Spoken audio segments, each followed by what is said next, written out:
good, Fowl. You're recording through Skype. Anyway, this is fun for you when you're editing later. There you go. You happy? You happy? Talk to myself. Anyway.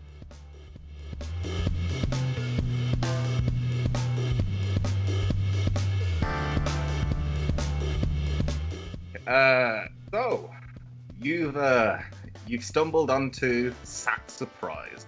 Now, Sat Surprise has been going on for the past few weeks now, hopefully, fingers crossed. And I was really, really lucky to get a chance to record with some of the boys from Ringsiders. Thank you for popping my cherry. And I'll be honest, I am thrilled to be here. I'm a little disappointed. My agent said it was after dark, so I was expecting some kind of porno shoot. But I'm here now, so let's rock and roll. What will happen is later on this evening, a man in black will turn up with a milk tray for you.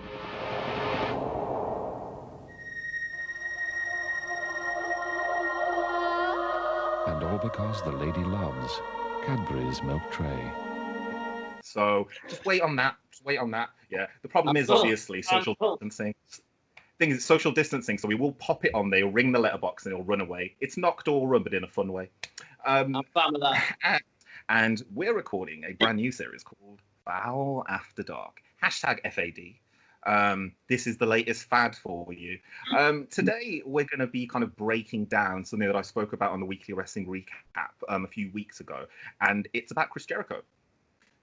So yeah, this week on Fowl After Dark, and something that I think we're going to try and do on a regular basis, is I want to kind of expand I'm drinking whiskey, if that helps. Well, I'm straight edge, so, you know. See, and this is the perfect combo. And I am souped up with a ridiculous amount of coffee right now. So I wanted to kind of talk about Chris Jericho.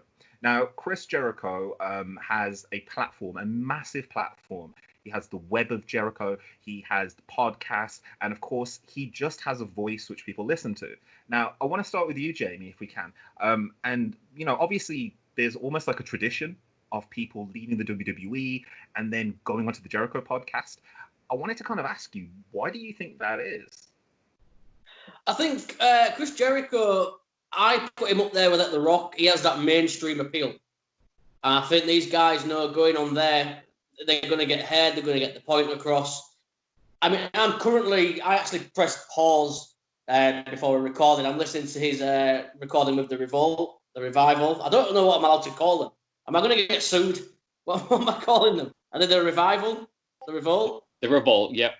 Revolt? Right. And it's that mainstream appeal. Chris Jericho is a rock star. He's one of the greatest of all time. I believe he does a bit of acting. So everyone knows who Jericho is. If you go on his show, people are going to want to listen. And he's going to get you over. And I'm terrified I'm going to get a cease and desist now because I've called them the Revival. But that's pretty much my opinion. I know Callum's more educated on the world of Chris Jericho than I am. But I just think he has that mainstream... Yeah, I put him up there with The Rock. He has that mainstream appeal. I agree with Jamie. Chris Jericho has that mainstream appeal, but it's also that he's one of the most respected peers as well. Like, if you find somebody backstage who doesn't have respect for Chris Jericho, find somebody backstage who didn't want to be Chris Jericho when they were younger, this is a guy who completely gets the wrestling business. And I think he knows the right questions to ask as well as a performer.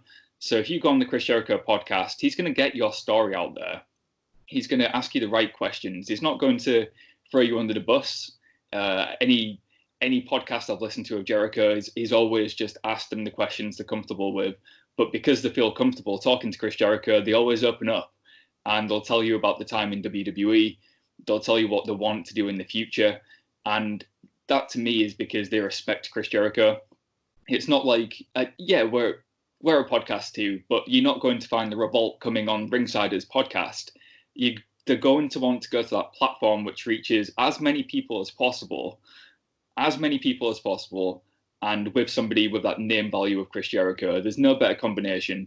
And to me, it's just a respect thing. He's got the platform, and they want to be on Chris Jericho's podcast to get the story out there to as many people as possible.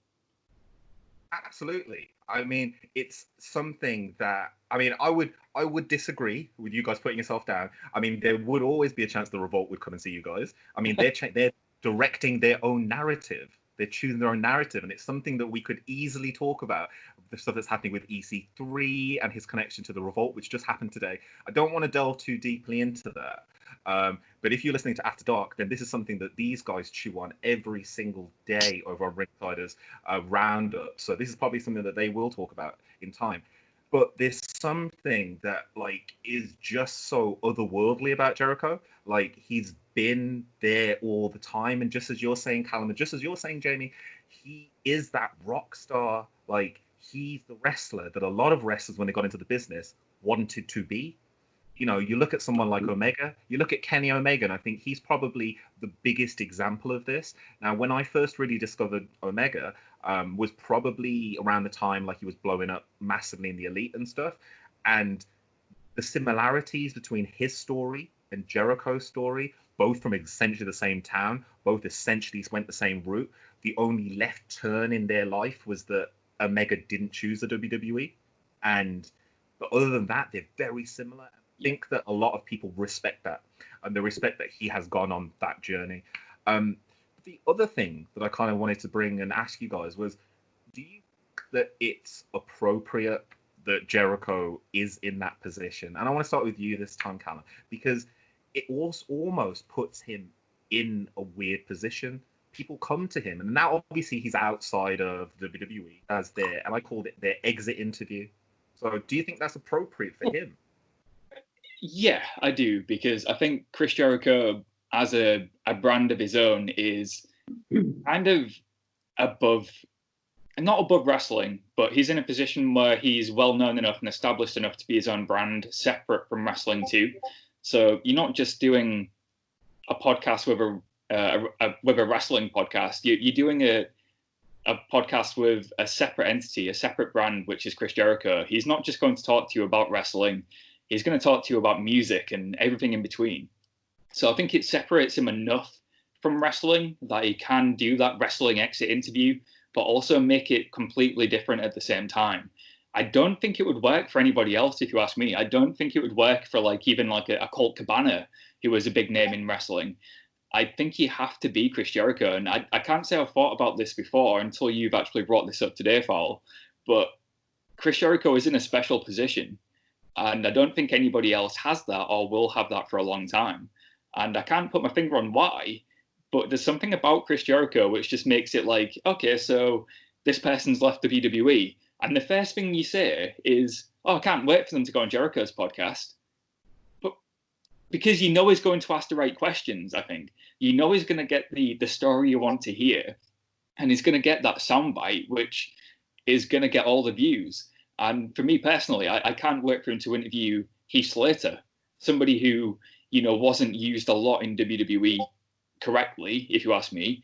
I can't wait to hear what Heath Slater has to say.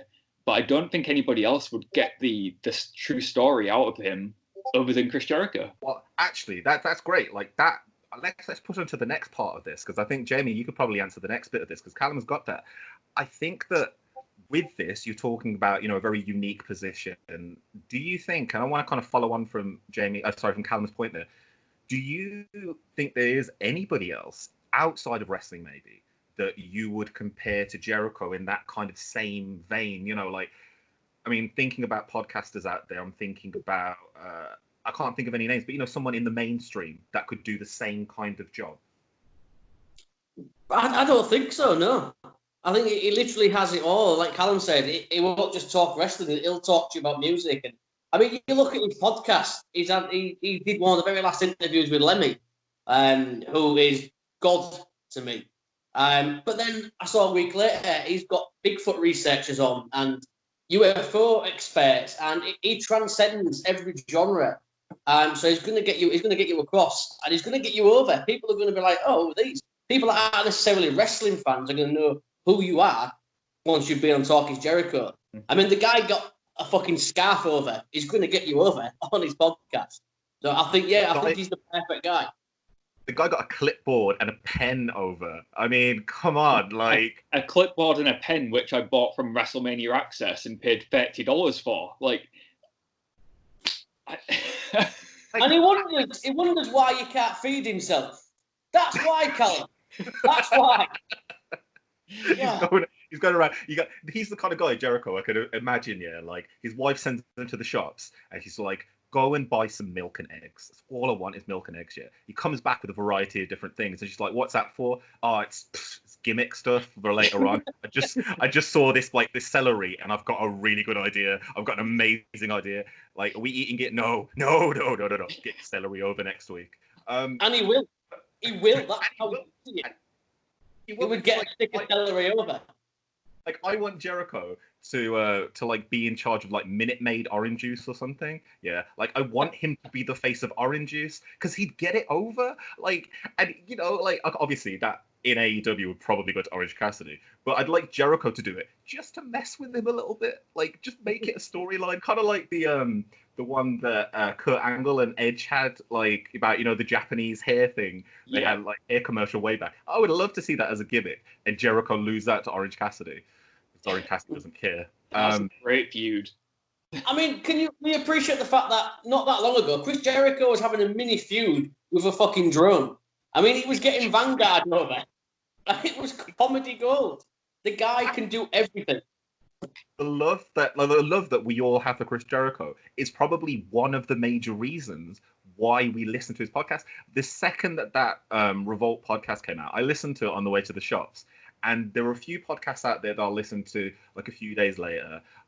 But with him, I always listen to it like the second it drops, because it's as you said, Jamie, there is so much more there. He doesn't just talk about wrestling. He talks about so many different topics that you tune in on a week, you might get a wrestler. You tune in on another week, you might get like a Bigfoot investigator. Tune in on another week, he might be talking about the NASA pictures that have just been released. Can I just say, one of my favorite episodes is, like you said, he speaks to a variety of people. And I have a vendetta against flat earthers because they're my biggest peeve in life. And he did this interview where he interviewed Mark Sargent, who is a renowned flat earther and idiot.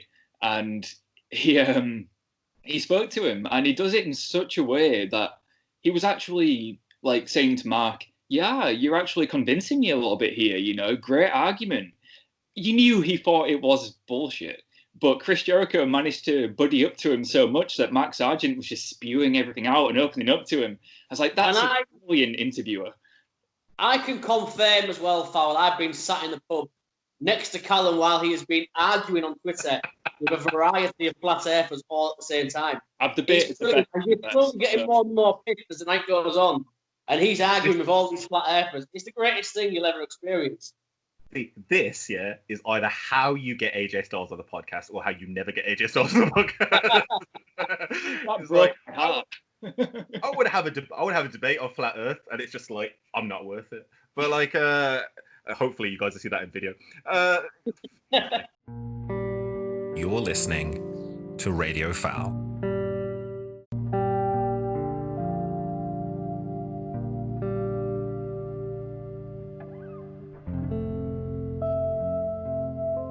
I wanted to kind of like look at trying to wrap this up, but yeah, really good. Like, and this is kind of a thing where I was looking with it, like very, very interesting. I wanted to kind of look at Jericho, like, and what we think that he might do in the future, because the one thing that you've got to give him is that he's a visionary. Like, he looks at things differently, and whenever you see him go into a business, you kind of like, oh, but why? Like, there's something going on there, like the Pineapple Pete thing. Or the second he starts talking about Pineapple Pete, you're like, but why? And in his mind, and you don't even think about it, you're like, he's like, I'm gonna have a feud with this dude. Like, I've seen that guy for 1 second. I'm making a joke about him. He's now over. Sugar Dunkerton massively over as Pineapple Pete. He's got a whole thing. And then yesterday on Dynamite, he gave him a little shove. Feud is on. The feud is on. So, where do you think Jericho will go next? Like, he's done wrestling. He's done wine, champagne. He's done everything. What do you think is his next like thing? Where do you think he could easily go next? I'm going to start with Jamie. I think whatever he wants. I think he's that kind of guy that whatever he puts his mind to, he's going to do. I mean, he's acted. He's a rock star. He's 50 years old this year as well. Let's not forget that. So he hasn't got, potentially hasn't got many years left in the wrestling business. I think he's going to be a rock star till he's well into his 60s.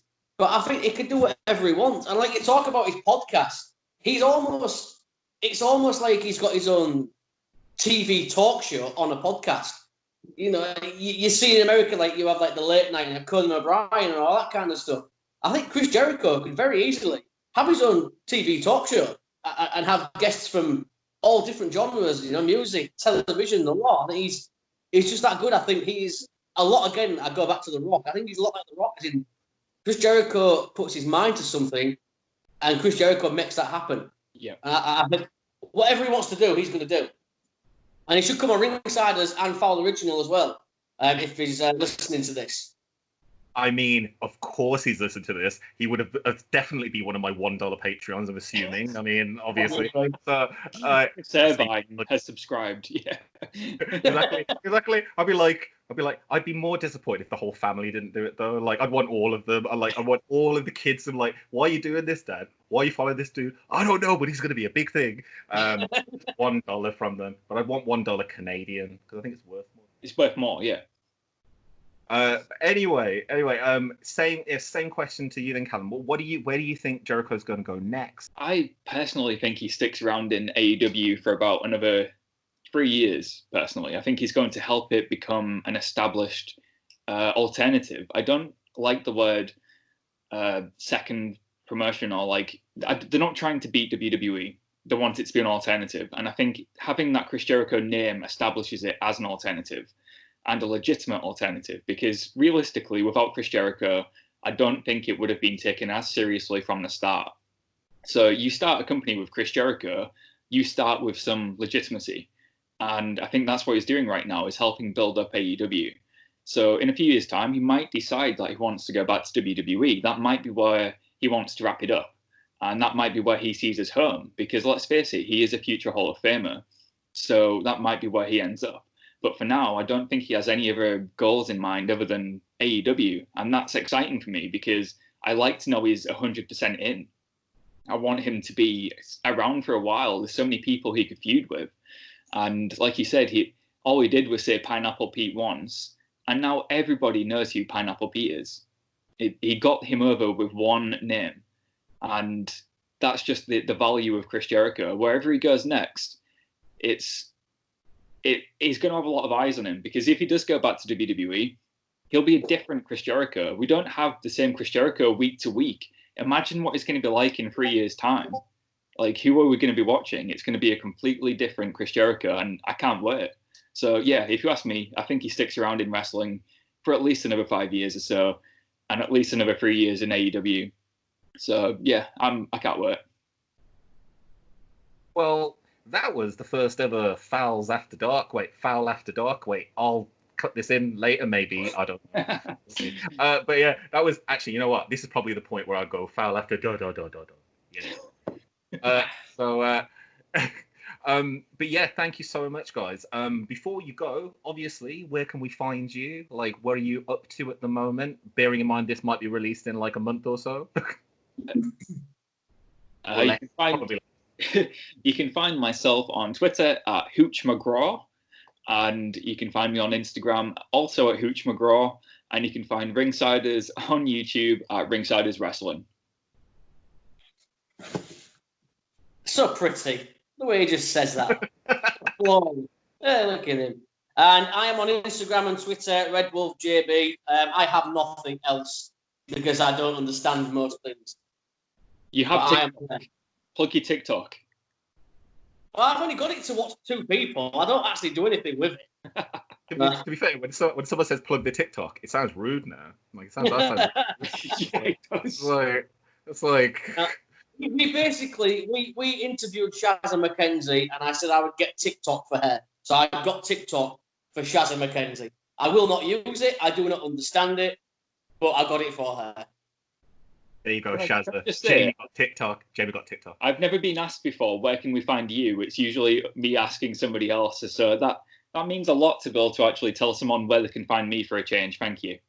That's true, Callum. Yeah. How many times have you practiced that and waited to say it? Because that was flawless. That was beautiful. Somebody asked me where they can find me. It's so nice. Look at his face. so excited about that. No, I love it. He's so pleased with himself. You know what? Yeah, like I've been on a lot of shows. We're just gonna keep this all in the edit. Screw it. I've been on a lot of shows, and the amount of times that we've had to redo theirs, so we've had to redo their sign off. Like I've just sometimes done it. The amount of times that I've been on a show and someone's like, "You here to promote something?" I'm like, "Oh shit, yeah, I am." I'm like, wait a second, yeah, I'm on these places. You can find me on these places. Like it happens all the time.